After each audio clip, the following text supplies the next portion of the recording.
this is Mark Davis with Big Water Adventures. One of the cool things about my job is I'm at ICAST 2018. I get to see some of my new products that are coming out. I get to put applications together for products like I've talked about Fish Monkey in the past that aren't necessarily designed for it, but I found a great way to use them. But then I also get to go back to my old go-to favorites.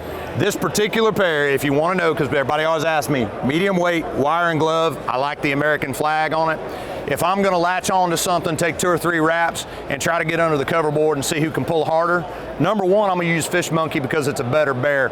You don't really feel like you're wearing gloves, you feel like you've got protection on your hands, and that's the best way I can describe it. There were a lot of gloves out there I tried and not liked. I put a lot of these on that I did like, but I fell in love with these right here. You'll see them a lot on the show 2018, 2019. We're filming that actually right now. But Fish Monkey's definitely created a better system for getting a hold of fish without hurting yourself. When they're big, they're mean, they're ticked off, and you got to wrap something around your hand that they're tied to.